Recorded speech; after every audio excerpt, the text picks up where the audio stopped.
Recently, we had the opportunity to volunteer with a local organization and the city of Loveland, Colorado, where I'm from.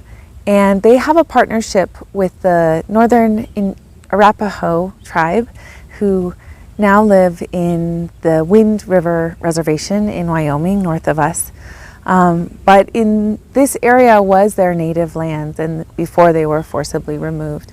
And so they have a relationship with a lot of they maintain a relationship with a lot of the plants that are edible in this area, and one of those is a chokecherry bush. And so the project that we were able to volunteer with, we were collecting the chokecherries, and so then we could give them to the organization along with the members of the North Arapaho tribe are going to make jams and bring those to the elders in that community. We were lucky to have members of the Northern Arapaho tribe come and talk with us about the significance of the chokecherry plant in the cuisine of the people, as well as ceremony and also access to these plants, because they're often in waterways where there's recently been a lot more development, and also because they don't live in these areas anymore.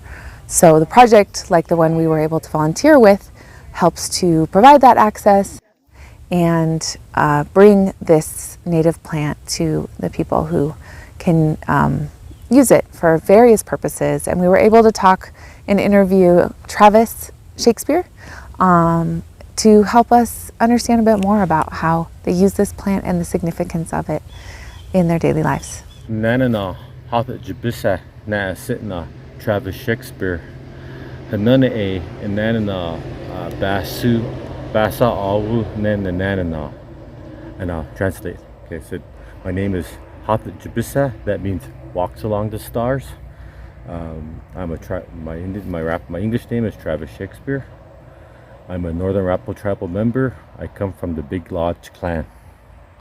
And the Big Lodge clan is the oldest clan of the Arapaho people. So when they found us out here on the push east, they found us, and we were out here already. They already have documented proof we're out here at least 3,000 years ago, at least. So that's just about who I am. I'm one of our tribal ceremonial people. I'm sponsoring our Hasena Awut next year, and that's what brings me down here to Longmont to come collect berries with Jackie and her group. Can you tell me a bit more about the significance of chokecherries in ceremony and in just the daily diet of? Yes. So traditionally, like, when we would collect chokecherries, we would have our Sundance around the same time, because to us, when the berries disappear and they grow over again, that's start of a new year. Okay. So a new season, a new growing season. So historically, our Sundances were later around when the time the berries got ripe, and then we'd have a new year or a new season start, and a new life cycle would take off from there. So the chokecherry, we utilize the chokecherry in a lot of our daily foods consumption. We used to make pemmican out of the chokecherries, and dry meat and fat and a few other ingredients. We would make pemmican out of there. And the chokecherry, it's really interesting. The chokecherry has small traces of like strychnine and other acids inside of them, so that when we break the seeds, we crush all that up, and all that whatever's in them, it provides your body everything you need to build your immune system and fight off all the no good that comes in.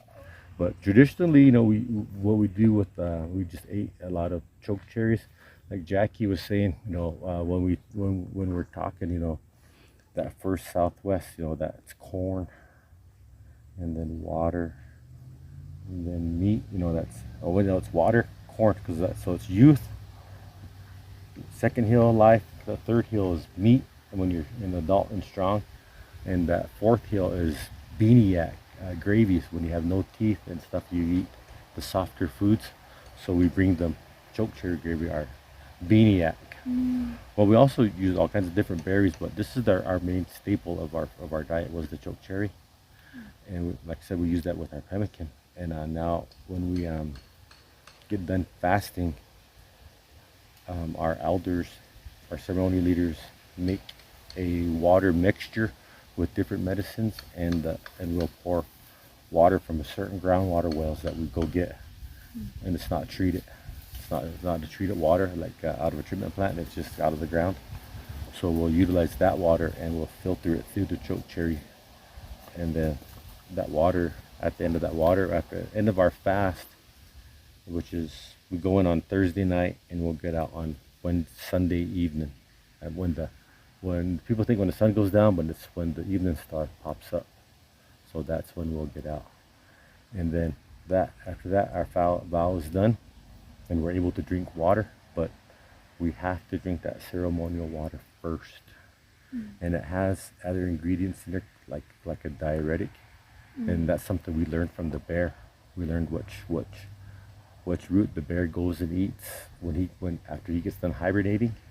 So that same root that's in there, it's a diuretic, and it helps get all that poison and bile that was in your gut from not eating and drinking water for 3 days. It helps us get that out. The same way when the bear fasted all winter long, and his body or their body wakes up, they go and eat that root, and that way they could get that no good, and it comes out both ways. And so that's where we learn from the bear is which roots to use, which ones to eat. Can you talk about like access to chokecherries? And it seems like these projects are trying to collect it from different areas, and access to those areas, or how that affects the The access to people getting on the chokecherries nowadays, a lot of the chokecherries, they grow along the waterways, and that's the first property that's bought up. That's the first property that people want to be close to the river, and all that. By buying up all that property, you either destroy the chokecherries and the riparian zones, or you keep them for yourself, and it's your property, and it makes us guys, our access to getting our traditional foods a lot harder, and we don't want to trespass or break any laws, that would get us forbidden and banned from these areas, So like the traditional area where we lived is right here in the Longmont area and up in Laramie.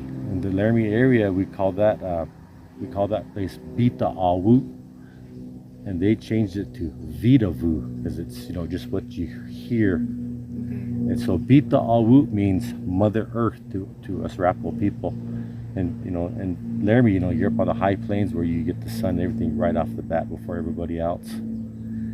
And then that way is the gateway on down into Estes Park and on the Rocky Mountain Trail.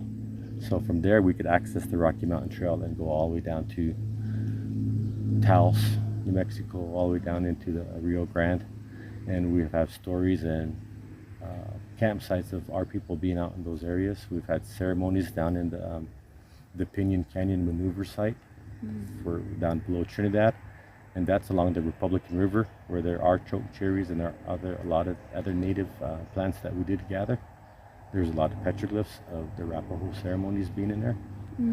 There's also one of the longest stretches and there's like 50 dinosaur tracks that go along for about 3-4 miles.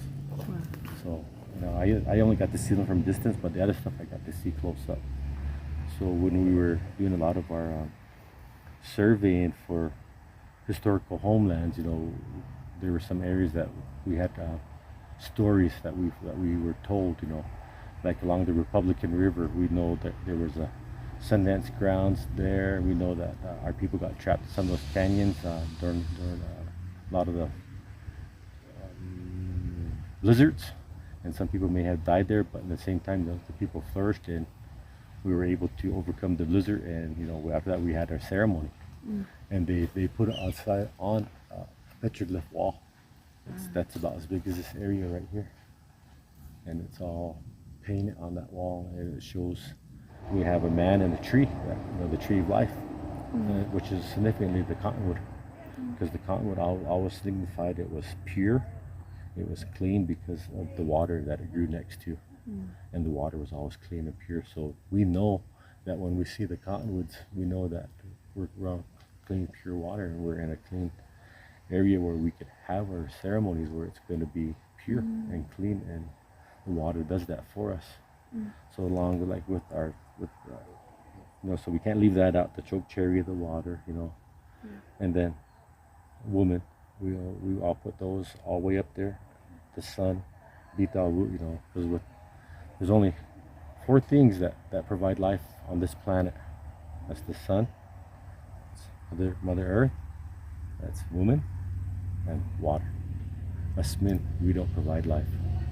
We could help cultivate it, and that on the other end of the spectrum is not the greatest end, and that's in those parts of life, that's where we are as men. We don't give life, but we could help cultivate it, and we could nurture it and do the best we can with it. So like if we can, start repairing our riparian zones and repairing our stream health, so we can get more, better crops of chokecherries, better crops of wild plum. I seen wild plum, and and that's one of our traditional cultural foods that nobody talks about. So we also pick the buffalo berry, we pick the currant berry, we pick the snowberry, but those ones are not as prevalent as the chokecherry, which everybody knows. I have this right to speak for our people. Not a lot of people do. My elder, his name is William C. here. His nickname is Icky John, and he's our oldest fluent member, and he's 82.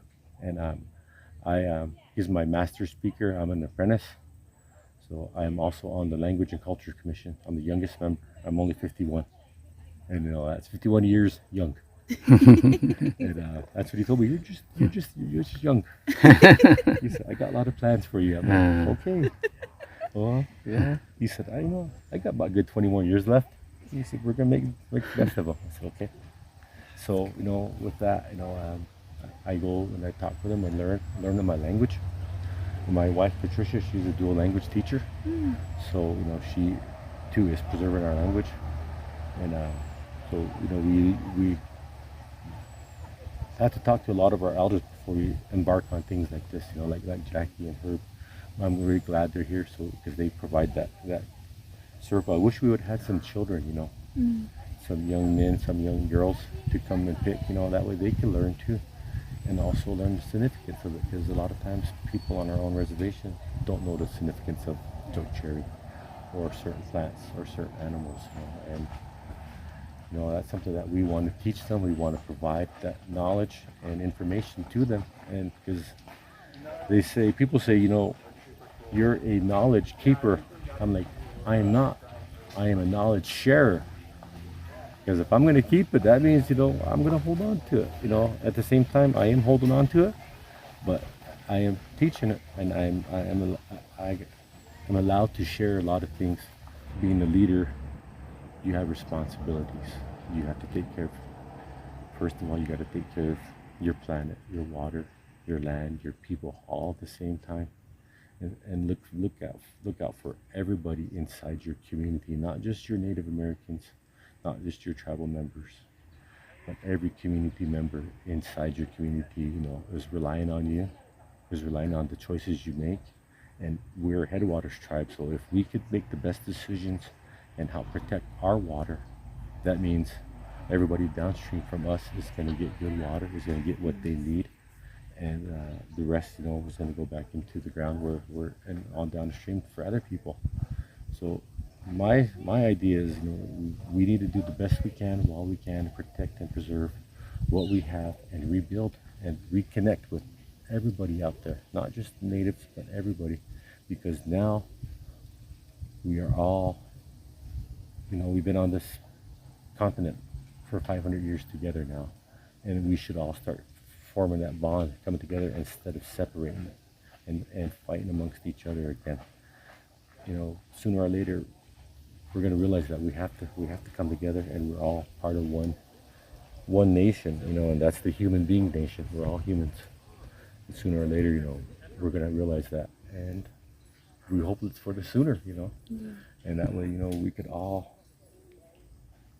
share and give to each other, share knowledge, accept knowledge, accept one another as human beings, as who we are, And as Native people, we know that connection. We feel the connection every time we're out in the community or out in the environment, and more and more people are getting that connection. I'm going to be the one that follows Mother Nature, and if you guys want to follow me, that'd be great.